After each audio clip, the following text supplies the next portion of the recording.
নমস্কার, আপনারা দেখছেন TV9 বাংলা। আমি কমলেশ। গত শুক্রবার 31শে মে সুখবর এসেছিল উত্তরবঙ্গে সময়ের অনেকটা আগেই, মানে জুন মাসের অপেক্ষা করতে হয়নি, তার অনেক আগেই উত্তরবঙ্গে বর্ষা পৌঁছে গিয়েছিল। কিন্তু তারপরে বর্ষার পারফরমেন্স খুব একটা ভালো নয়, মানে চাহিদা মতো নয়। বৃষ্টি হচ্ছে উত্তরবঙ্গে, কিন্তু বিক্ষিপ্ত বৃষ্টি, মূলত তার উপরই ভরসা করতে হচ্ছে।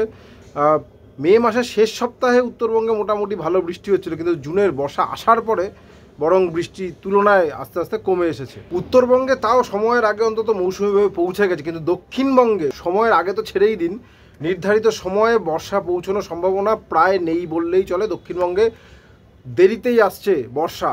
মোটামুটি বর্ষার যে নতুন ক্যালেন্ডার, গত কয়েক বছর আগে মৌসুম ভবন বর্ষার আগমনের ক্যালেন্ডার এবং বর্ষার চলে যাওয়ার যে ক্যালেন্ডার কিছুটা অদল বদল করেছিল, তাতে দক্ষিণবঙ্গে বর্ষা আসার দিনক্ষণ মোটামুটি 10ই জুন, কলকাতায় 11ই জুন এবং 15ই জুনের মধ্যে গোটা দক্ষিণবঙ্গ বর্ষা মানে মৌসুমি বায়ুতে কভার হয়ে যাওয়ার কথা। এই প্রতিটা পর্বেই বর্ষা লেট হওয়ার একটা সম্ভাবনা তৈরি হয়েছে। দক্ষিণবঙ্গে 10ই জুন বর্ষা আসার কোনো সম্ভাবনা দেখা যাচ্ছে না। 11ই জুন কলকাতায় বর্ষা আসবে এরকম কোনো সম্ভাবনা এই মুহূর্তে দেখা যাচ্ছে না। প্রত্যেকটা ক্ষেত্রেই লেট হতে পারে, তার কারণ বঙ্গোপসাগরে এই মুহূর্তে দক্ষিণ পশ্চিম মৌসুমি বায়ু খুব একটা শক্তিশালী নয়। শক্তিশালী হতো তখনই যদি বঙ্গোপসাগরে এই মুহূর্তে কোনো ঘূর্ণাবর্ত বা নিম্নচাপ সৃষ্টি হতো, তবেই বঙ্গোপসাগরের মৌসুমি বায়ু, শক্তিশালী মৌসুমি বায়ু আমাদের দক্ষিণবঙ্গে ঢুকে আসার একটা সম্ভাবনা তৈরি হতো। কিন্তু সেরকম সম্ভাবনা আগামী অন্তত 4 থেকে 5 দিনে দেখা যাচ্ছে না। বরং আরব সাগরে আমরা যদি দেখি, আরব সাগরে বর্ষা বেশ সক্রিয়। ইতিমধ্যেই গোয়াতে বর্ষার বৃষ্টি শুরু হয়ে গেছে, মহারাষ্ট্রে মুম্বাইতে মোটামুটি সময়ই বর্ষা ঢুকে যেতে চলেছে।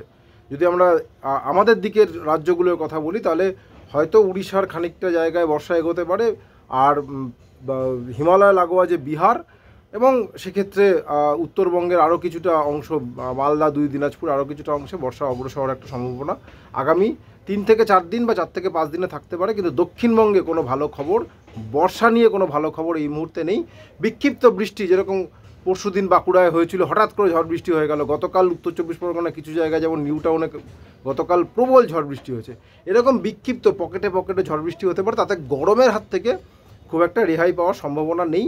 প্যাচে গরম, ভ্যাপসা গরমে কাহিল হতে হবে। যেহেতু জলীয় বাষ্প রয়েছে অথচ ওয়াইড স্প্রেড বৃষ্টি হচ্ছে না, ফলে এই জলীয় বাষ্পটাই প্যাচে গরম ভোগান্তির কারণ হয়ে দাঁড়াবে। যেহেতু জলীয় বাষ্প অনেক বেশি তাপ ধরে রাখতে পারে, হিট হোল্ডিং ক্যাপাসিটি অনেক বেশি, ফলে তাপমাত্রা হয়তো ধরা যাক কলকাতার তাপমাত্রা গতকাল বেড়ে 37 ডিগ্রিতে পৌঁছেছে, কিন্তু যেহেতু আপেক্ষিক আর্দ্রতা অনেকটা বেশি, ফলে এই দুয়ে মিলে তাপ এবং আর্দ্রতার জোড়া ফলায় গরমের অনুভূতি কিন্তু অনেক বেশি। মানে ধরে নেওয়া যাক 43 ডিগ্রিতে যতটা গরমে কষ্ট হয়েছিল, তার থেকে বোধহয় এখন গরমে অনেক বেশি কষ্ট হচ্ছে। কলকাতা সহ উপকূলীয় জেলাগুলোতে এই ভ্যাপসা গরমের দাপটটাই থাকবে, রাতটাও বেশ গুমোট থাকবে। আর পশ্চিমের জেলা বাঁকুড়া, পুরুলিয়া, পশ্চিম বর্ধমান, বীরভূম, এই জেলাগুলোর তাপমাত্রা, সর্বোচ্চ তাপমাত্রা আবার 40 ডিগ্রিতে পৌঁছে যেতে পারে। কোনো জায়গায় তাপমাত্রা 41 ডিগ্রিতেও পৌঁছে যাবে। কিন্তু একেবারে শুকনো গরম হাওয়া, লু যেরকম আমরা এপ্রিলে বইতে দেখেছি, সেরকম গরম থাকবে না। এর সঙ্গে মানে আর্দ্রতাটাও অস্বস্তি বাড়াবে, ফলে ভয়ানক একটা গরম, তার কষ্ট